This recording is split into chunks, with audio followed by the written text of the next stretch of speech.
souligné ce que ce peuple avait introduit au milieu du peuple de Dieu. Premièrement, ils avaient introduit quoi?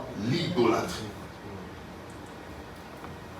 Nous avions défini ce que c'est l'idolâtrie, tout ce qui peut prendre la place de Dieu, qui commence à t'attirer davantage, plus que Dieu. Ça devient quoi? De l'idolâtrie. Et deuxièmement, nous avions souligné, ils ont introduit quoi? L'impudicité au milieu du peuple de Dieu. Et nous avions vu les formes d'impudicité. Ah, qui était là hier? Tu as compris quelque chose là? Ouais. Et troisièmement, ils ont introduit quoi? L'esprit de tenter Dieu.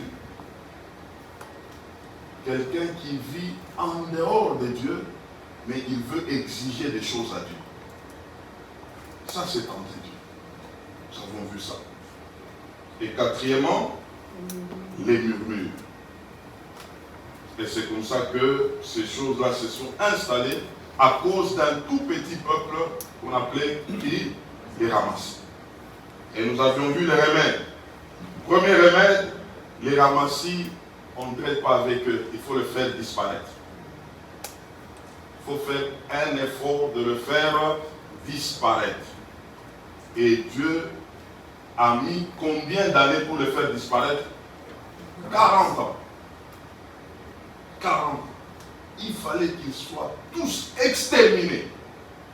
Israël est entré dans la terre promise avec une nouvelle génération. Il n'y avait personne qui était avec eux, excepté qui? Josué et Caleb.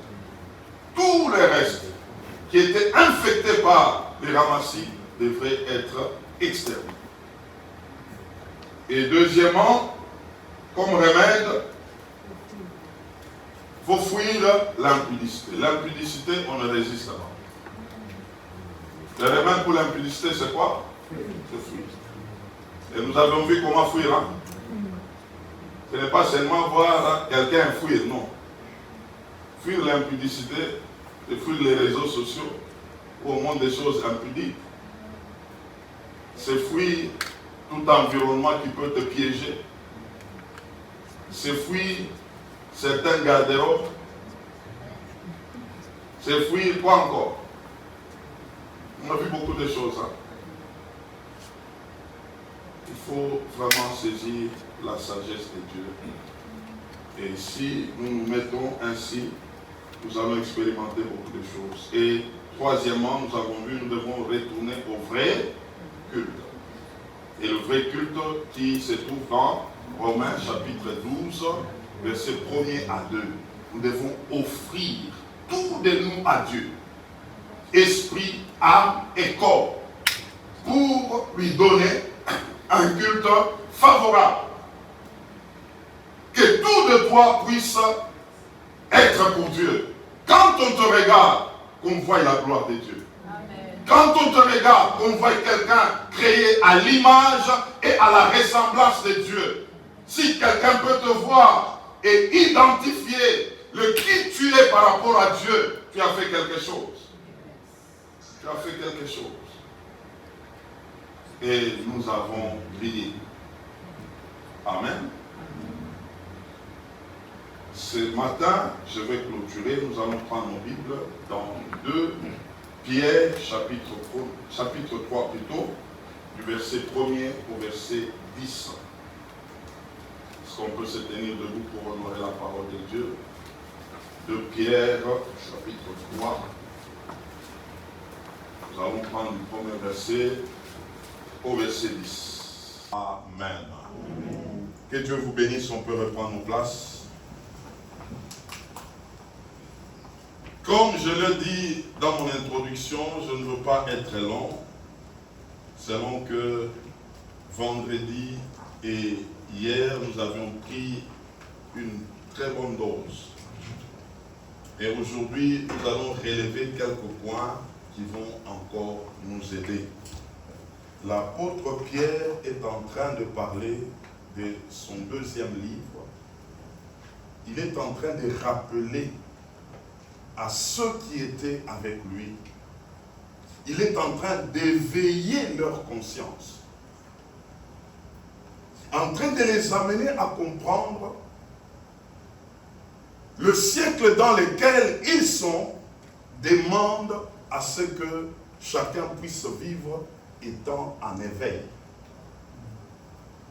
Dans ce siècle présent, si nous voulons tenir et ne pas être surpris, nous devons être éveillés. Nous devons vivre étant des personnes qui sont en éveil. Et Pierre est en train de dire que les choses qui se passent en réalité étaient déjà annoncées d'avance. Il y a eu des prophètes qui avaient parlé. Il y avait eux-mêmes des apôtres qui avaient parlé. Mais il se fait que le siècle dans lequel est un siècle rempli de moqueurs. Alléluia. J'aimerais te dire ce matin que tu es dans un environnement rempli de moqueurs. Des gens qui se rient de tout ce qu'on peut dire de Dieu.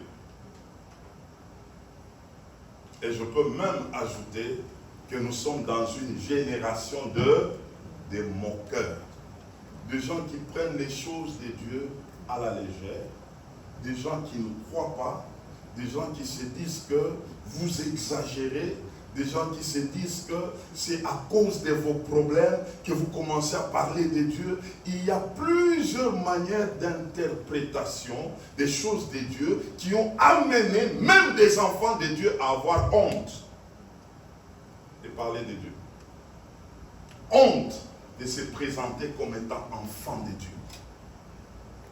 Je vais te poser une question ce matin. Là où tu travailles, est-ce qu'on te connaît que tu es enfant de Dieu? Pose un peu la question à ton voisin. Est-ce qu'on te connaît que tu es enfant de Dieu? Ça fait la honte, n'est-ce pas? Tu as honte de le dire. On peut me traiter mal. Il y a d'autres même, quand il veut parler, on lui pose déjà, et toi aussi tu commences à entrer dans ces choses-là. Toi aussi tu commences, non, en tout cas, pour éviter. Et maintenant, les enfants de Dieu ont trouvé un moyen pour dire, nous sommes dans un pays où on interdit de parler de Dieu. Il faut faire attention, on ne parle pas de Dieu au travail.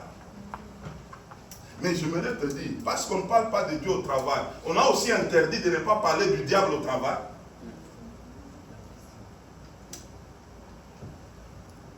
Au travail, on parle du diable. Au travail, on parle des choses qui n'édifient pas, mais ce n'est pas un problème. On a seulement interdit de parler de qui?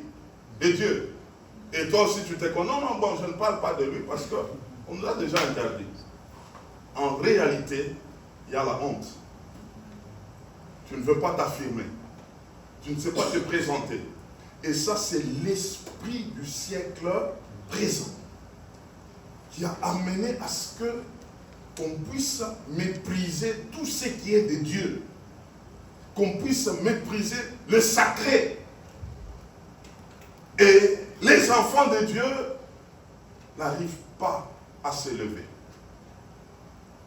Je veux te dire ce matin, ce qui est bien est bien. Même si on cherchera à les étouffer, je veux te dire, la bonne part pour nous dans ce monde, c'est de connaître Dieu et de le servir. C'est une fierté d'appartenir à Dieu. C'est une fierté d'avoir une telle identité. N'aie jamais honte. C'est pourquoi Romains chapitre 1er verset 16, Paul est en train de dire, je ne point honte de l'évangile. C'est une puissance de Dieu. Pourquoi il a parlé comme ça? Parce qu'il y a plusieurs qui ont honte. La honte de Dieu. La honte. C'est pourquoi Jésus lui-même a dit, tous ceux qui auront honte de moi, j'aurai aussi honte d'eux devant mon Père. Parce qu'il savait que cette génération pour se présenter en tant qu'enfant de Dieu, ça commence à faire honte. Il va dire, ah, il est déjà passé à côté. Ah, tu es troublé par les événements. Ah, tu commences à t'accrocher aussi à ces choses-là. La vie t'a troublé. Tu ne te retrouves pas. Pour ne pas être dans ces lots-là, quand tu n'es pas, toi aussi tu es dans ces choses-là, ah non, bon, moi je fais seulement un peu, je connais Dieu, hein. Bon, c'est juste un peu. Mon frère, il faut t'affirmer. Dis à ton voisin, tu dois t'affirmer. Tu dois t'affirmer. On doit te connaître dans cette identité-là. Tu dois t'affirmer. J'ai eu l'occasion de travailler dans ce pays. Tous ceux qui travaillaient avec moi, sachez qui j'étais. Jusqu'à mon chef pouvait entrer dans son bureau, je lui parle de Jésus. Et comme moi je fais les choses, je lui tends même mon livre là. J'ai donné à tous mes chefs là, les livres là. Et à d'autres disent, ah, et toi tu es serviteur de Dieu? Oui, je suis serviteur de Dieu. Et quand je dis là, oui, je suis fier là. C'est une fierté d'appartenir à Christ. Ah, dis ça à ton voisin.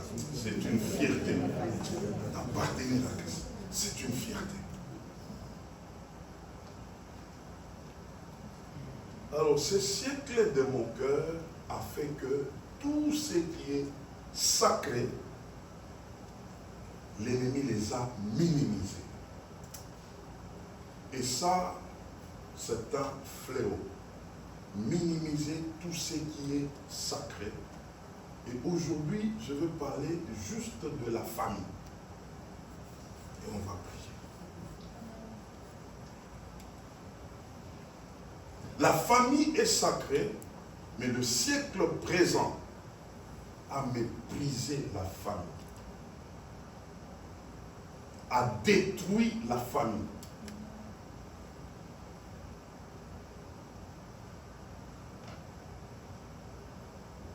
Et il y a un problème aujourd'hui. Lorsqu'on parle de la famille, on voit un couple. Parce que la famille a commencé par un couple. Il y a eu Adam et qui? Et quand on parle d'un couple, on voit un homme et une femme. Quand on voit un homme et une femme, on voit quoi? Le mariage. L'ennemi a attaqué là.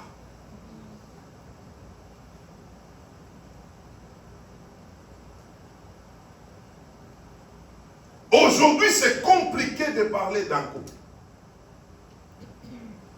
Parce que chacun le définit de sa manière.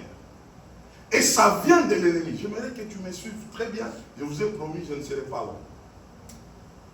Il y a une ruse là-dedans qui fait qu'aujourd'hui, nous sommes ce que nous sommes devenus. Dans ce monde. J'aimerais d'abord dire que les mariages ne viennent pas de Hollywood. Est-ce que je peux reprendre ça? Le mariage ne vient pas de Hollywood. Il y a des films, on montre des mariages et on explique des choses bizarres. Et il y a des gens qui peuvent en prendre un modèle. Le mariage est une institution divine. Il y a eu un plan que quelqu'un avait conçu pour que ce monde soit, et ce plan s'était passé par le mariage.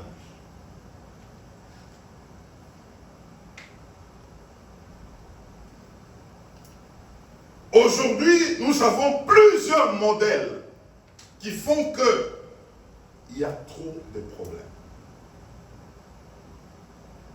Vous savez, pour connaître, je vous avais dit un jour, je vous avais enseigné un jour, pour connaître quelque chose, il faut rentrer à l'origine de la chose. C'est que nous vivons aujourd'hui dans une société bizarre, où les enfants compliqués, où les couples compliqués, ça vient de la source. L'ennemi a touché au mariage, a touché à la famille, parce que s'il met la famille par terre, toute la société sera par terre. C'est ce que nous vivons aujourd'hui. Deux personnes peuvent être ensemble et avoir des enfants, mais sans le mariage. Maintenant, quand ils sont comme ça, les enfants qui viennent par ces couples-là, c'est déjà un problème pour la société.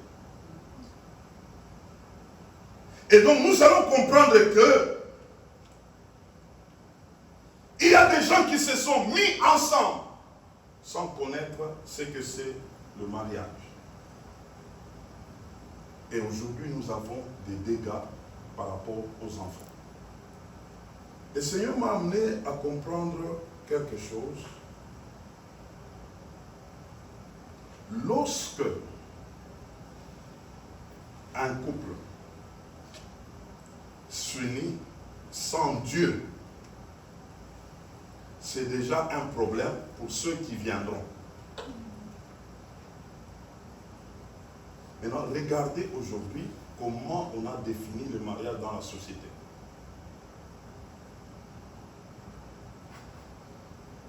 Une femme peut se lever, elle dit, j'ai de l'âge, maintenant je dois avoir un enfant.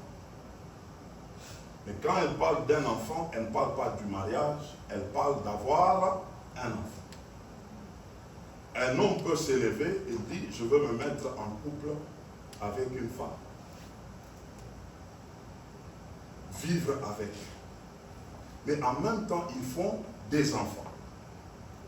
Ces enfants-là qui viennent, ils n'ont pas trouvé un cadre d'accueil normal.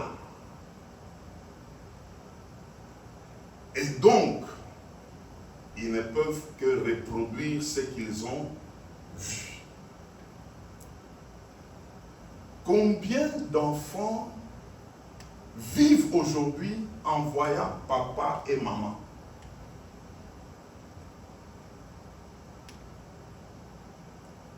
C'est compliqué.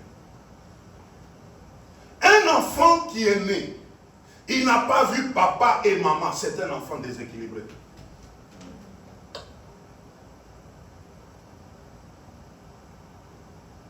Il lui sera difficile de reproduire la vie de papa et maman.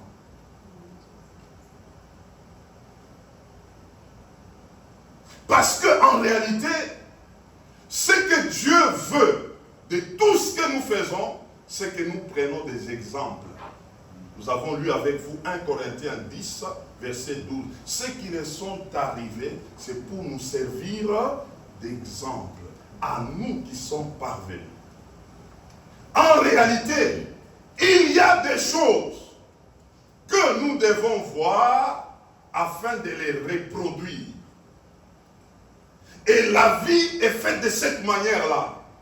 Il y aura toujours un cadre qui va t'aider à regarder afin de reproduire. Maintenant, si tu n'as pas vu ce qui était mieux pour toi, qu'est-ce que tu vas reproduire?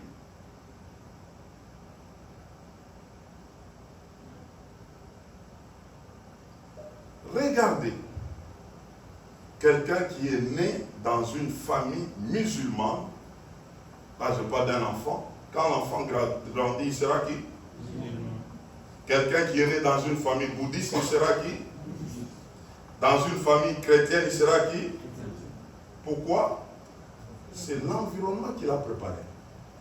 Ce qu'il voyait dès les bas âges. Mais lorsque l'enfant n'a pas vu ça, il ne peut pas reproduire ce qui est bien. Il ne peut pas. C'est pourquoi, mes frères, lorsque l'église sera enlevée, les gens vont se tuer. Ces choses dont je suis en train de parler, vous allez les écouter, les entendre que dans l'église. La société ne peut pas vous parler comme ça. La constitution d'un pays ne peut pas vous parler comme ça. Il n'y a que l'Église qui peut vous amener à comprendre qu'on nous a embrouillés. Le monde a embrouillé des choses. Le siècle présent a embrouillé les choses. Jusqu'à ce qu'il y a des choses qui arrivent aux enfants d'une manière normale. Parce que tout ce que les enfants produisent, c'est ce qu'ils ont vu.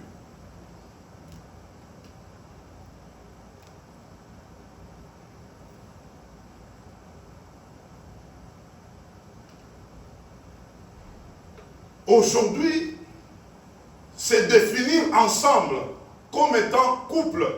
Chacun le définit de sa manière. Un siècle de liberté.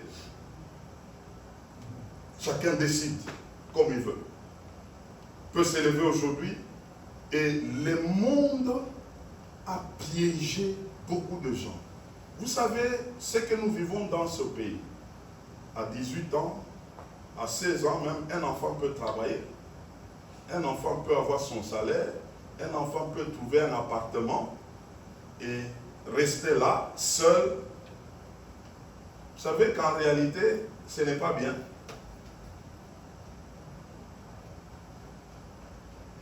Ça, c'est le pasteur qui vous parle là. Ce n'est pas bien. Il a quel modèle de vie? Qu'est-ce qu'il va reproduire? C'est ce que nous connaissons aujourd'hui. Il n'a pas un cadre d'apprentissage où il a vu une telle vie se reproduire. Qu'est-ce qu'il va amener? En réalité, nous avons produit beaucoup de rebelles sans le savoir. À cause de l'influence de ce siècle présent. La seule entité qui nous reste et qui peut nous régler, c'est seulement l'Église.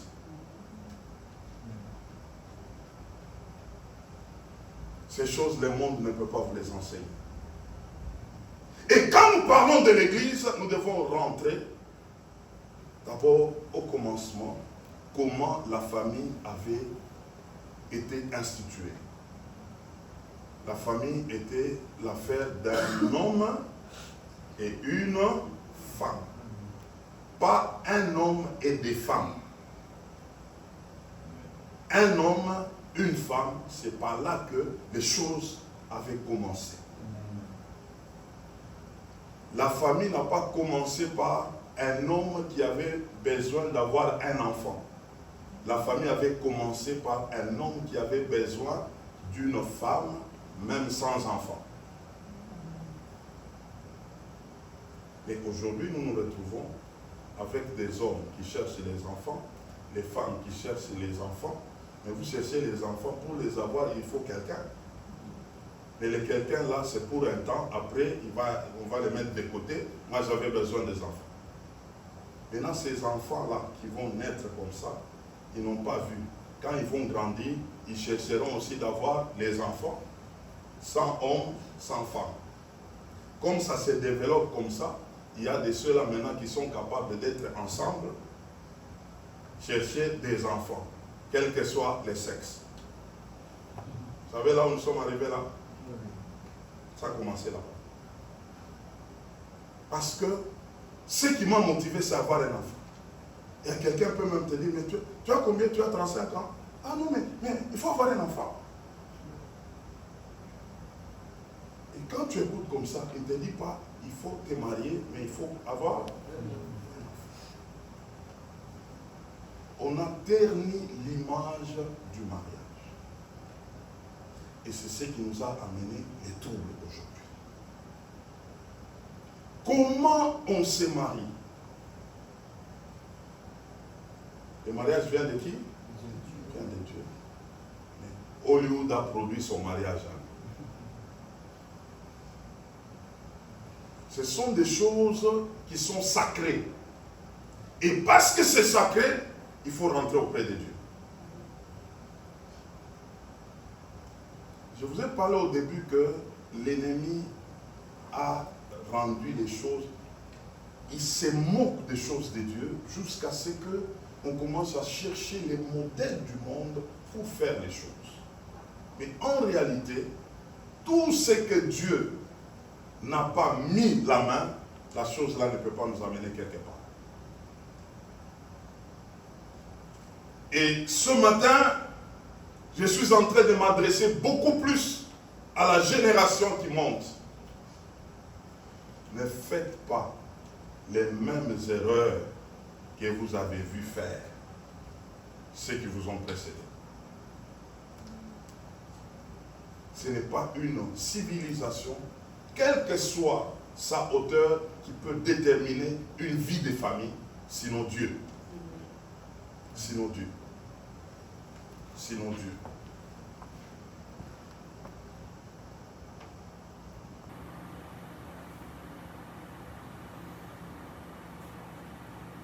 Il y a une femme, elle avait demandé à un pasteur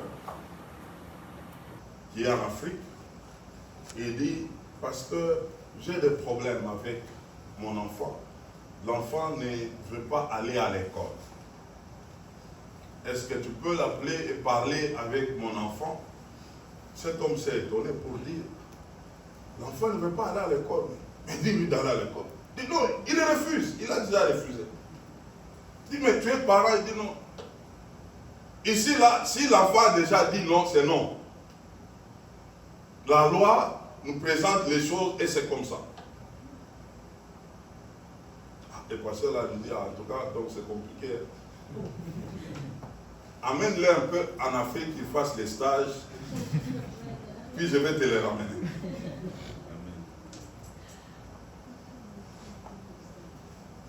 Vous comprenez un peu ce que ça veut dire? Il y a eu des valeurs que nous avions reçues de nos parents qu'il faut garder. On a grandi, on ne connaissait pas encore Dieu, mais on voyait au moins papa là-bas, maman là-bas. Et on pouvait avoir le modèle pour dire, la famille c'est qui? C'est papa et maman.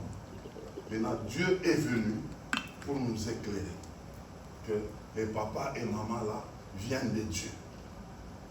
Il faut les demander à Dieu afin de les reproduire correctement.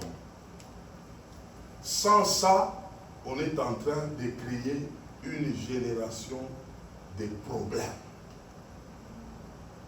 Des problèmes. Et les problèmes, deux fois le Saint-Esprit me projette dans l'avenir. Je me dis, comme conclusion, il faut seulement que Jésus revienne. Parce qu'en réalité, regardez, tel que nous sommes là, quelqu'un ne connaît pas la vie de famille.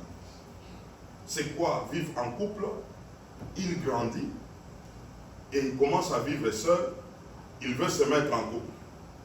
Et comme aujourd'hui on dit se mettre en couple là, c'est quoi? Il prend une femme, il s'arrange, commence à vivre ensemble.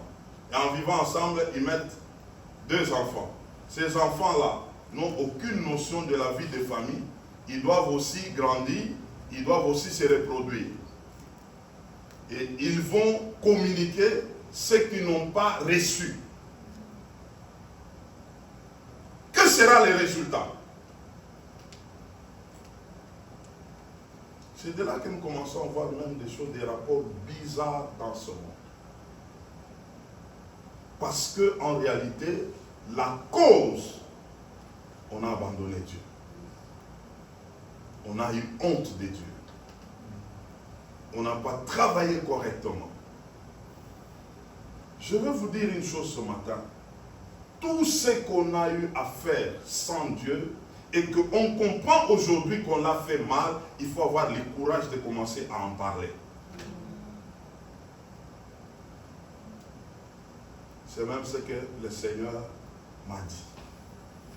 Dieu dit, si tu peux bien capter mon message de ce matin, c'est de comprendre que tout ce que tu as connu comme erreur, de parcours, de ce que tu as fait, que ça devienne un ministère pour toi maintenant. Que tu commences à en parler à d'autres. Comment tu as eu tes enfants? Est-ce que tu connaissais Dieu? Commence à en parler. Il y a eu des femmes, des hommes qui se sont donné juste une décision. Je veux avoir un enfant. Je veux avoir 2 enfants. Maintenant, tu t'es converti, tu as compris que tu avais fait une erreur. On ne cherche pas des enfants, on cherche Dieu qui va te connecter à avoir un mariage décent et c'est lui qui va te conduire à avoir des enfants. Parce que c'est une erreur. Il ne faut pas t'en glorifier. Il faut en parler en termes de témoignage. Tout ce qui nous est arrivé sans Dieu, c'est pour que nous puissions lever les tons pour dire aux autres, écoutez ça. Ce n'était pas comme ça. Ce n'était pas comme ça. Maintenant, prenons la résolution de faire mieux. Le monde n'allait pas arriver là. Aujourd'hui, il y a des gens, ce qu'il a connu comme échec, il ne veut pas les communiquer aux autres. Il se dit, c'est comme si c'est quelque chose qui va l'humilier. Ça ne va pas t'humilier. Tu vas garder ou préserver quelqu'un à ne pas tomber dans le même piège. Parce que la chose là était déjà arrivée. Tu sauras comment dire à l'autre pour que la chose là ne lui arrive pas de nouveau. Si nous pouvons comprendre ces choses de cette manière-là, nos échecs seront transformés en enseignement et nous allons gagner plusieurs à cause de ça.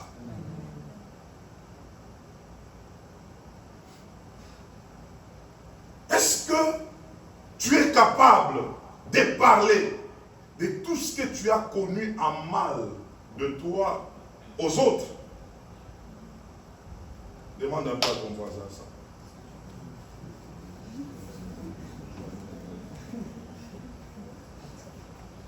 Les cœurs renferment des secrets, renferment des choses. Et même quand quelqu'un d'autre entend cela, il va dire non, non, oh, il m'a trahi, il m'a trahi. Moi, je lui ai dit des choses et puis il commence à parler aux autres. Tu n'as pas encore compris. Tu n'as pas encore compris. Dieu avait commencé à m'enseigner que tout ce que tu as connu de mauvais, c'est pour que ça serve d'exemple aux autres. Pour que les autres ne fassent pas comme toi. Il se peut qu'il y a quelqu'un, il est sur la même ligne que toi. Il est en train d'aller vers les mêmes erreurs. Mais toi, tu as la clé. Arrête la personne pour lui dire, non, écoute, on ne fait pas comme ça. Moi qui te parle, c'est comme ça que j'avais fait. Voilà là où ça m'a amené. Mais lorsque tu ne connais même pas que c'était une erreur, tu vas te glorifier. Combien de femmes que j'avais suivies, en tout cas moi là, dès que je suis là, dès que je dis que je dois trouver un homme, je dois les trouver. Je peux même les pointer comme ça, je dis, je dois l'avoir.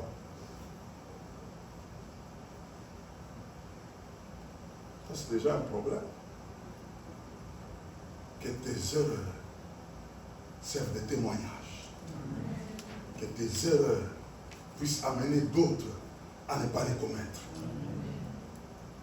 Tout ce qui nous est arrivé doit nous servir d'exemple pour les autres. C'est comme ça qu'on peut défier le diable. On peut défier tout ce que nous avions connu. J'avais rencontré un homme de Dieu. Il avait connu une vie difficile. Et cet homme-là, il avait fini par divorcer. Mais après ça, il en a fait tout un ministère de ne pas amener des gens à divorcer. Et lui avait connu ça. Et il parle de son témoignage. Il explique comment les choses se sont passées. N'aie pas honte de parler de tes échecs. Ça peut sauver quelqu'un. Ça peut sauver quelqu'un. Tout ce qui t'est arrivé, c'était pour que quelqu'un apprenne qu'il y a des choses que l'ennemi peut faire et que nous pouvons préserver les autres. c'est comme ça que quand je regarde cette génération, je me dis, il y a beaucoup de choses à faire. Et surtout pour les jeunes gens.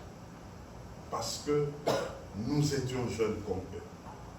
Et c'est comme ça que je me donne cette liberté de parler. Ici, déjà, j'ai des enfants. Ils connaissent mon témoignage. J'explique, j'en parle. C'est pour que eux aussi ne le fassent pas. Et il y a un problème sérieux dont je suis en train de parler, c'est le problème de couple. Le problème du mariage qui fait qu'aujourd'hui, beaucoup de jeunes gens n'ont pas de repères à cause de ce qu'ils ont vu, à cause de ce que le monde est en train de leur offrir.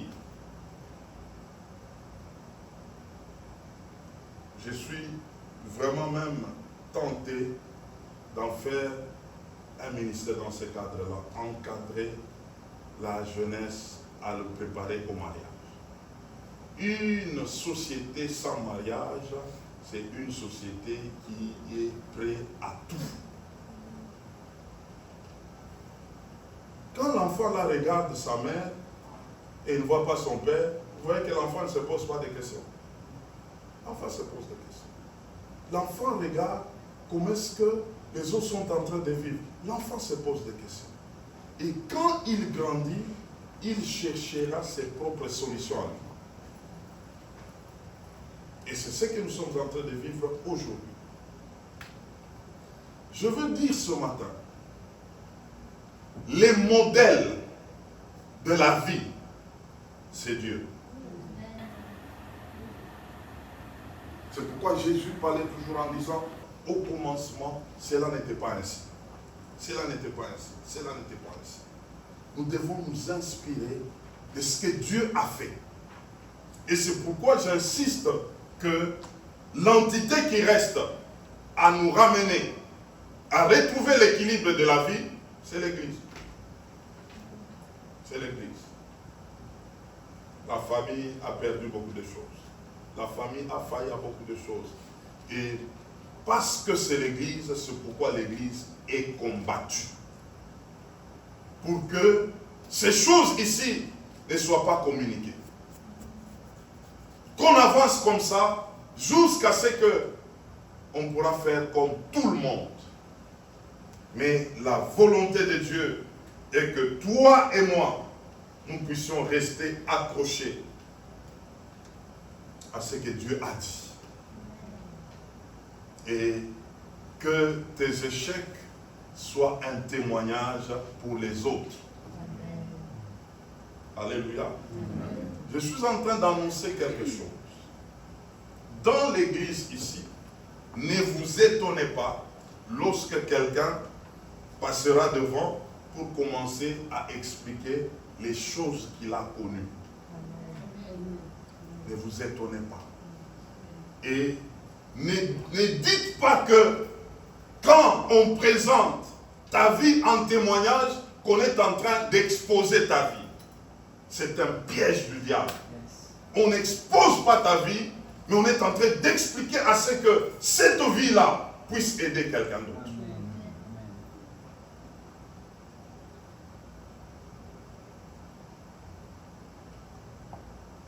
Sinon, mes frères, nous allons rester avec nos choses et nous finirons par faire comme tout le monde. Mais lorsque nous comprenons que Dieu m'a fait passer par des expériences multiples afin que je serve des leçons à d'autres.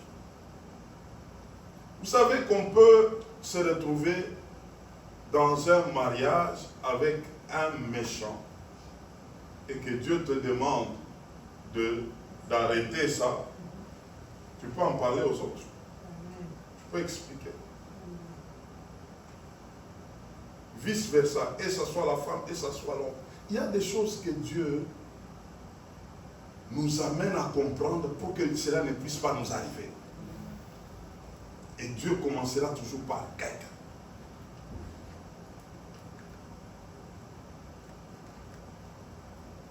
Il y a une jeune fille,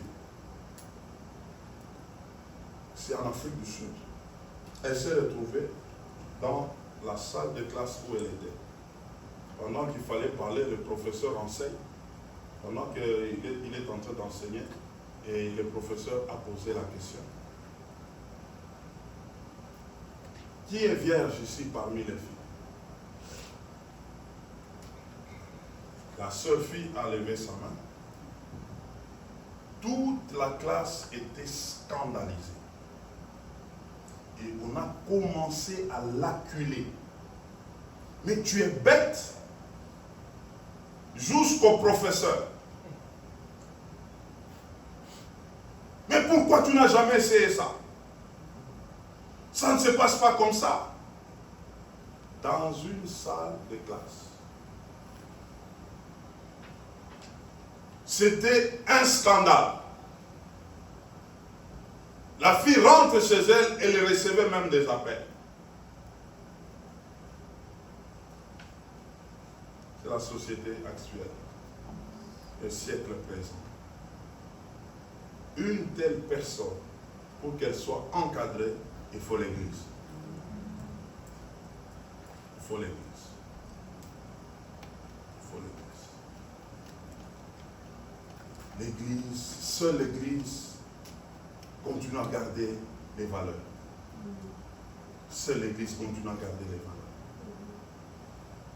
Et je vous dis de tout mon cœur, suivez Dieu, attachez-vous à l'Église, écoutez les enseignements de l'Église, écoutez les conseils de l'Église.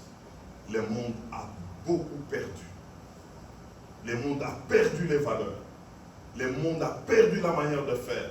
Il n'y a plus rien dans le monde. Le monde est dépassé par les événements. L'intelligence monte, mais une intelligence sans Dieu, c'est la folie. Et le monde a atteint ses limites. Le monde ne sait plus se retrouver. L'entité qui reste, c'est l'Église. C'est l'Église. Ne méprisez pas l'Église. Attachez-vous à Dieu. Il n'y a pas de valeur dans le monde. Il est temps de défier le monde. Ne pas avoir honte du Seigneur. Tout ce que tu as connu en mal, que ça te serve de quoi? De témoignage. Il y a des gens qui vont commencer à témoigner ici. Ils vont commencer à témoigner ici. Voilà ce que moi j'ai connu dans ma vie. Voilà comment est-ce que j'étais blessé. Voilà comment est-ce que moi je croyais que ce que je faisais était bien. Mais voilà que là où ça m'a amené. Quelqu'un dans la salle, en train de t'écouter, il va se dire, moi je ne ferai pas ça. Gloire à Dieu, j'ai compris que ce n'est pas comme ça. Tout ce que nous avons connu, quelque part, il y a quelqu'un qui en a besoin pour savoir comment faire. Dieu ne peut pas nous mettre ensemble pour rien. Il y a quelqu'un qui a connu des choses et que quand toi tu vas l'écouter, toi tu seras aidé, tu seras sauvé. N'aie pas honte. Dis à ton voisin, n'aie pas honte. N'aie pas honte. Oh non, on m'a exposé. Oh non, on a parlé de moi. Oh non, moi, regarde, c'était mes secrets. Ce ne sont pas des secrets, c'était des expériences. Dieu le transforme en expérience pour les autres. Et même toi qui en parles, ça montre que tu es déjà libéré. Amen. Tu es déjà libéré. Tout celui qui cache son passé, il n'est pas encore libéré de ce passé-là. Il n'est pas encore libéré. Combien de gens parlent? Oh non, en tout cas moi je ne veux pas parler avec ce pasteur-là, parce que le pasteur-là, je lui ai dit mes choses et il les a dit aux autres. Moi, quand tu me dis les choses-là, je vais chercher quelqu'un qui vit dans ces choses-là. Je vais lui dire, frère, écoute, arrête ça. Il y a quelqu'un qui a fait ça. Voilà là où ça l'amène. Et si toi-même, tu peux te tenir ici debout et en train de parler aux autres de ce que tu as connu de mal et tu as compris que ce n'était pas ça et tu as sauvé quelqu'un. Amen, ma soeur.